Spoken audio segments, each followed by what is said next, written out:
ನಳಂದಾ ವಿಶ್ವವಿದ್ಯಾಲಯವು ಪ್ರಪಂಚದ ಅತ್ಯಂತ ದೊಡ್ಡ ಮತ್ತು ಪ್ರಾಚೀನ ವಿಶ್ವವಿದ್ಯಾಲಯವೆಂದು ಪರಿಗಣಿಸಲ್ಪಟ್ಟಿತ್ತು. ಜ್ಞಾನ ಅರಸುವ ಜನರನ್ನು ವಿಶ್ವದ ನಾನಾ ಭಾಗಗಳಿಂದ ಆಕರ್ಷಿಸುತ್ತಿತ್ತು. ಆದರೆ ಖಿಲ್ಜಿ ಈ ವಿಶ್ವವಿದ್ಯಾಲಯವನ್ನು ಏಕೆ ನಾಶ ಮಾಡಲು ನಿರ್ಧರಿಸಿದ್ದಾನು ಎಂದು ನೀವು ಆಲೋಚಿಸಿದ್ದೀರಾ? ಇದು ರಾಜಮಹಲವಲ್ಲ ಅಥವಾ ಧನಸಂಪತ್ತಿ ತುಂಬಿದ ದೇವಸ್ಥಾನವಲ್ಲ. ಇದು ಕೇವಲ ಒಂದು ಶಿಕ್ಷಣ ಕೇಂದ್ರವಾಗಿತ್ತು. ಹಾಗಾದರೆ ಖಿಲ್ಜಿಯು ಈ ವಿಶ್ವವಿದ್ಯಾಲಯವನ್ನು ಸಂಪೂರ್ಣವಾಗಿ ನಾಶ ಮಾಡಲು ಕಾರಣವಾದ ಸಂಗತಿ ಏನಾಗಿತ್ತು? ತಿಳಿಯೋಣ.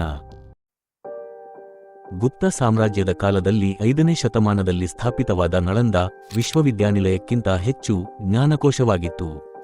14 ಹೆಕ್ಟೇರ್ ವ್ಯಾಪ್ತಿಯಲ್ಲಿ ಹರಡಿಕೊಂಡಿದ್ದ ಈ ಕೇಂದ್ರದಲ್ಲಿ 10,000 ವಿದ್ಯಾರ್ಥಿಗಳು ಮತ್ತು 2,000 ಶಿಕ್ಷಕರು ಕಲಿಯುತ್ತಿದ್ದರು.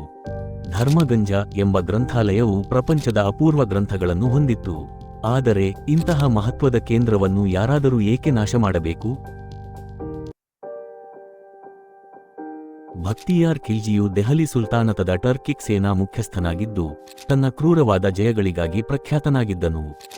ಬಿಹಾರ, ಸಂಸ್ಕೃತಿ ಮತ್ತು ಜ್ಞಾನದಿಂದ ಸಮೃದ್ಧ ಪ್ರದೇಶ, ಖಿಲ್ಜಿಯು ಕದ್ದೊಯ್ದ ಪ್ರದೇಶಗಳಲ್ಲಿ ಒಂದಾಗಿತ್ತು. ಆದರೆ ಅವನ ಉದ್ದೇಶವು ಕೇವಲ ಪ್ರದೇಶಾರ್ಜನೆಗೆ ಸೀಮಿತವಾಗಿರಲಿಲ್ಲ. ಅದು ನಳಂದಾ ಪ್ರತಿನಿಧಿಸಿದ ಹಿಂದೂ ಬೌದ್ಧ ಜ್ಞಾನತತ್ವದ ವಿರುದ್ಧದ ಸಂಘರ್ಷದಿಂದ ಪ್ರೇರಿತವಾಗಿತ್ತು. ತುರ್ಕಿ ಅಫ್ಘಾನಿ ಸೇನಾಪತಿ ಬಖ್ತಿಯಾರ್ ಖಿಲ್ಜಿಯ ಆರೋಗ್ಯವು ಬಿರುಕು ಹಿಡಿಯುತ್ತಿತ್ತು. ವೈದ್ಯರು ಮತ್ತು ಹಕೀಮುಗಳಿಂದ ಚಿಕಿತ್ಸೆ ಪಡೆದರೂ ಏನೂ ಉತ್ತಮವಾಗಿಲ್ಲ. ನಂತರ ಆಚಾರ್ಯ ರಾಹುಲ್ ಶಾದ್ರ, ನಂದಾದ ಮುಖ್ಯ ಆಯುರ್ವೇದ ವೈದ್ಯರನ್ನು ಸಂಪರ್ಕಿಸುವ ಸಲಹೆ ನೀಡಲಾಯಿತು. ಆದರೆ ಖಿಲ್ಜಿಯು ಹಿಂದುವಿನಿಂದ ಚಿಕಿತ್ಸೆ ಪಡೆಯಲು ಒಪ್ಪದಿದ್ದನು. ತನ್ನ ಆರೋಗ್ಯ ಹದಗೆಟ್ಟ ನಂತರ ಕೊನೆಗೂ ಆಚಾರ್ಯರನ್ನು ಕರೆಸಿಕೊಂಡನು. ಈ ರೀತಿಯ ಚಿಕಿತ್ಸೆ ಅನುಸರಿಸಿದ ರಾಹುಲ್ ಶಾದ್ರನ ತಂತ್ರ ತಿಳಿದ ನಂತರ ಖಿಲ್ಜಿಯು ಕೋಪಗೊಂಡು ಕ್ರಿಸ್ತ ಶಕ 1193ರಲ್ಲಿ ಖಿಲ್ಜಿಯು ತನ್ನ ಸೈನ್ಯವನ್ನು ನಳಂದಾಗೆ ತಂದುಕೊಂಡು ಹೋದನು. ರಕ್ಷಣೆಯನ್ನು ಹೊಂದಿಲ್ಲದ ಈ ವಿಶ್ವವಿದ್ಯಾನಿಲಯವು ದಾಳಿಯನ್ನು ತಡೆಯಲು ಅಸಹಾಯಕವಾಗಿತ್ತು. ಗ್ರಂಥಾಲಯ ಅಪಾರ ಅಪೂರ್ವ ಗ್ರಂಥಗಳನ್ನು ಹೊಂದಿದ್ದ ಬೆಂಕಿಗಾಹುತಿಯಾಯಿತು.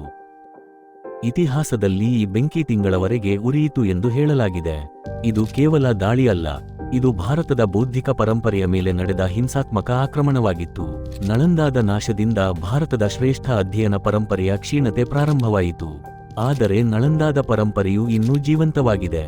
ಇಂದು ಅವಶೇಷಗಳು ನಮಗೆ ಜ್ಞಾನ ಸಂರಕ್ಷಣೆಯ ಅಗತ್ಯವನ್ನು ಜಾಗೃತಗೊಳಿಸುತ್ತವೆ.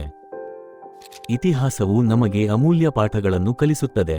ನಳಂದಾದ ಕಥೆ ಕೇವಲ ನಾಶದ ಕುರಿತು ಅಲ್ಲ, ಜ್ಞಾನವಂತಿಕೆ ಶಾಶ್ವತ ಶಕ್ತಿಯ ಕುರಿತು ಕೂಡ. ಭವಿಷ್ಯವನ್ನು ಬೆಳಗಿಸಲು ಅತೀತದ ಆಭರಣಗಳನ್ನು ನೆನಪಿಸಿಕೊಳ್ಳೋಣ.